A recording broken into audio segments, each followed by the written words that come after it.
Hey guys, Bobby Hughes here with Point Firearms, and today what we're going to be doing is I'm working on the Winchester Model 1906, and I'm going to show you guys the steps for disassembly and assembly of the trigger assembly. A lot of assemblies in there.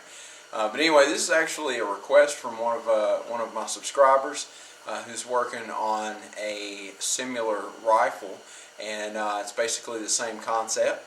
And so he had asked about how to disassemble it. So I'm going to show you guys how to disassemble it. Alright. Just kind of a disclaimer before we get started. Alright. This is not an instruction video. This is just you guys watching me work.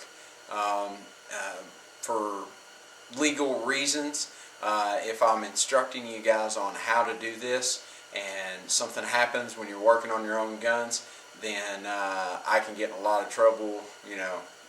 People suing everybody these days.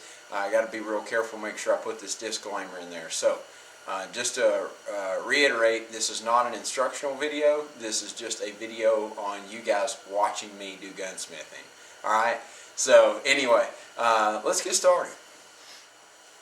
Alright guys, so bear with me on this. I'm going to try to get you the best camera views that I can with it, and try to help you guys out. Now, I've already blued, done the bluing on this whole assembly here, using Brownell's Oxford bluing, and it really turned out nice. I love the colors. It's a real kind of a, I don't know how to say a dark bright blue, but it really looks good. And then the stock here, not quite done with it. You'll notice it's still pretty shiny. And there's probably some areas you can see they're a little uneven. Still got one more coat of True Wool to do on it, and then buff it down and polish it. So I just threw it back together to show you guys for this video. Alright, so the first thing we're going to do is we're going to remove the stock from the actual trigger frame. Alright, and that's as simple as removing our tang screw here. So as always when you're working on guns, make sure you've got a screwdriver that fits the screw to keep from boogering it up and making it look like crap. So we'll loosen that one up there, remove it, and then I'm just going to set everything aside here, and then we'll remove our trigger frame from our stock, just like that. Alright, now there's a few different ways that this thing is actually held together. Okay.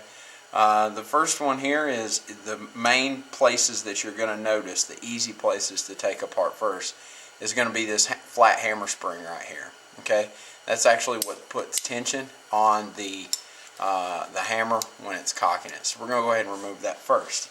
All right, so let me go ahead and change out my bits here.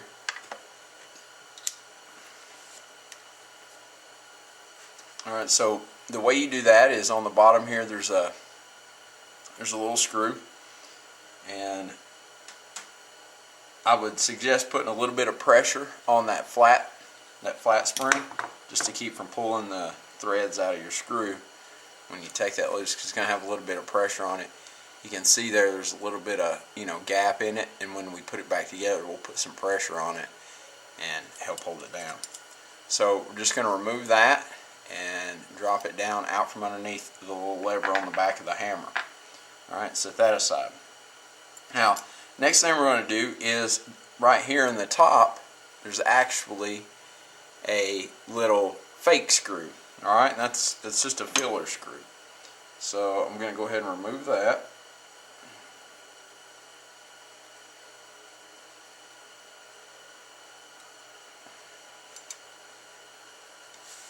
Alright, and then now, down inside of here, this is actually your trigger reset spring. Alright, your trigger tension spring right here.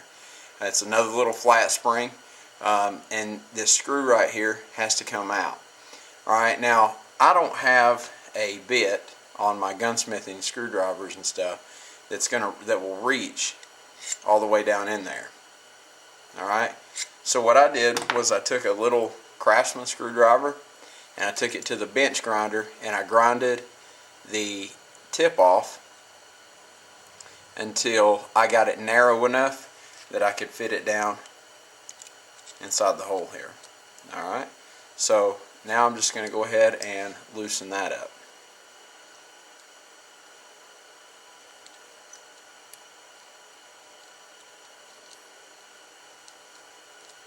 Alright, loosen that up and remove it. The whole spring and screw, the screw will probably stick to it too. And that whole spring will just come out of there. Alright, so now we've got all of the tension and the springs out of it. Now what we need to do, everything is held in by the takedown screw here.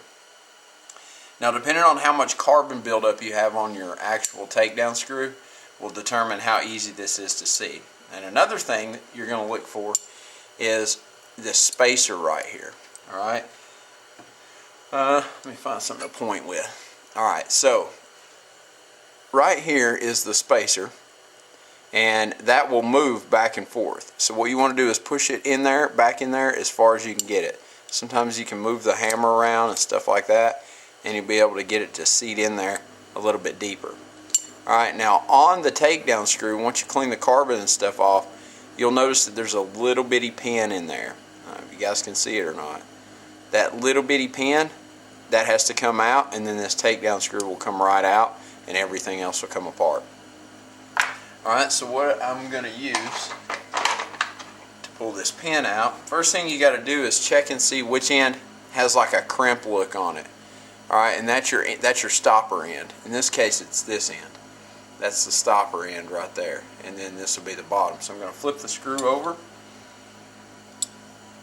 and then I'm going to take my punch, and sometimes you'll be able to push it out depending on, I use a little bit of crewel, drop some crewel on it, and the crewel will help loosen it up a little bit too and clean some of the carbon out. And then I will use this little punch right here and my hammer.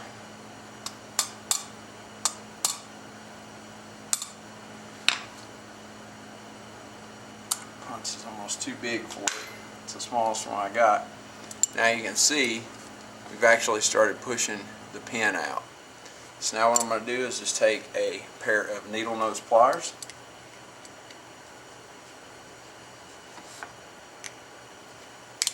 and work it until I get it out.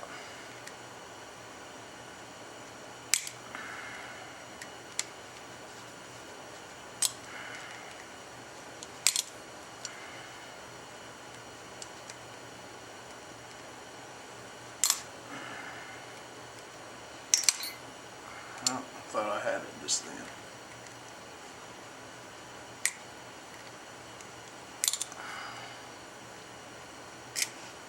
Bigger pair of pliers and get some better grip on it. There we go. And it's just a itty bitty tiny pin too, so be careful and don't lose it. Alright, so we pull the pin out. Once you get the pin out, the takedown screw will come right out, and then push your spacer out.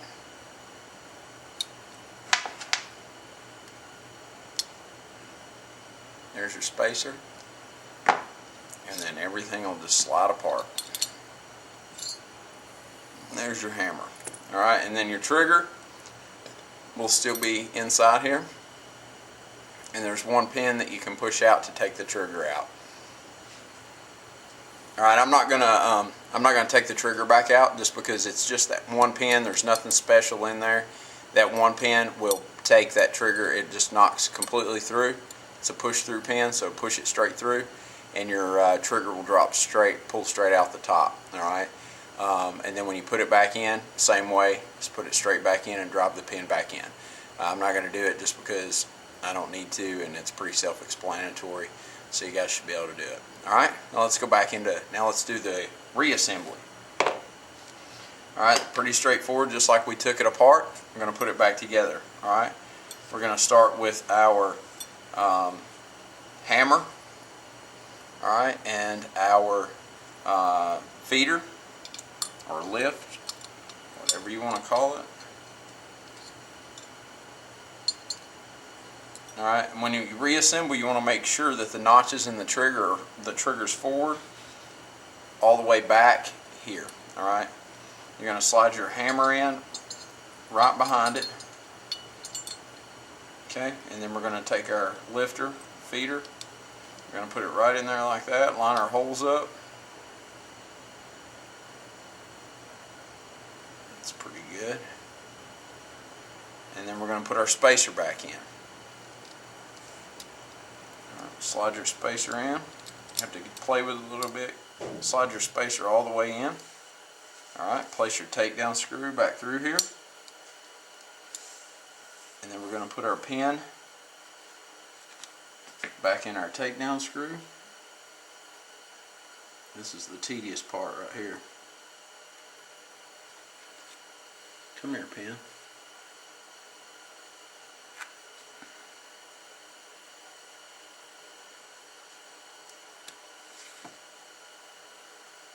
We'll take a big punch.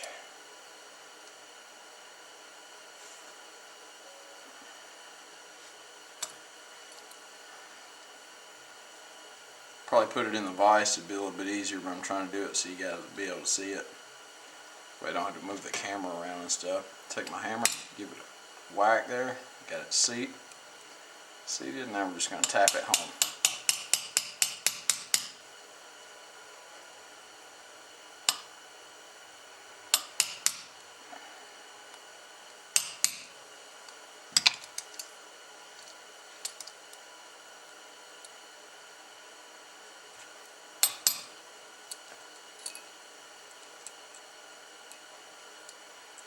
Alright, you want to drive that pin in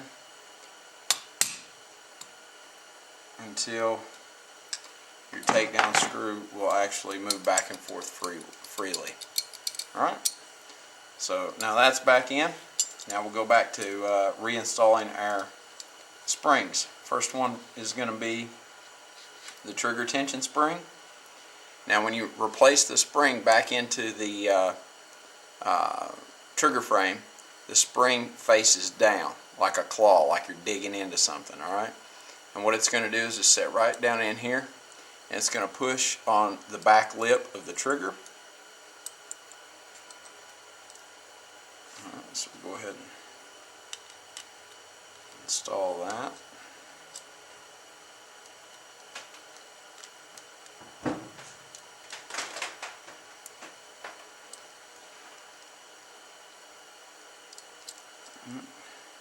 Cooperate with me here.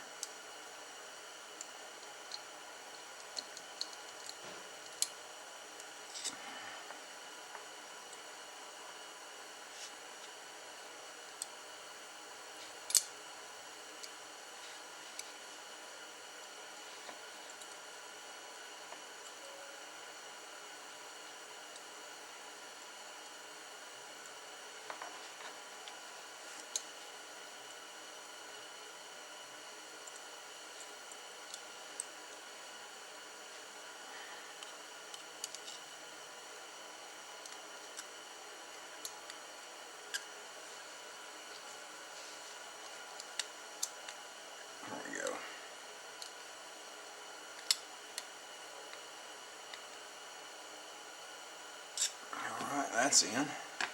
Now what we'll do is take our hammer spring, flat spring, and it just cradles right in there like that. So I can get you a close up here. Cradles right in the flat spring just like that. And then we'll line it up with our hole, put some pressure on it.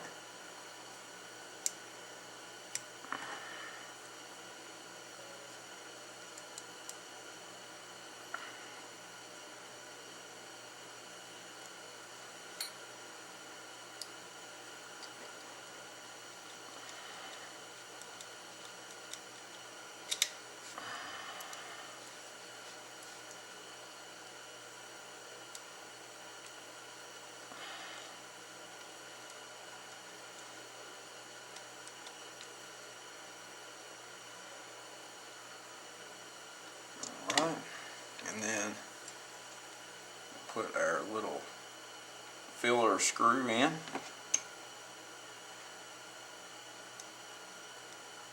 To cover our hole up. Alright.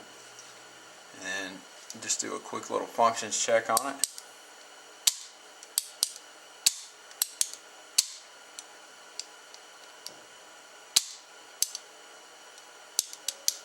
And that's all there is to it. So sometimes it's a little tricky because trying to find that takedown screw or that pin in the takedown screw. But that's about it, guys. And then after that, you can just put it right back on the stock and install your tank screw. And that's it. Alright. That's basic assembly and disassembly and reassembly of the Winchester 1906 trigger assembly.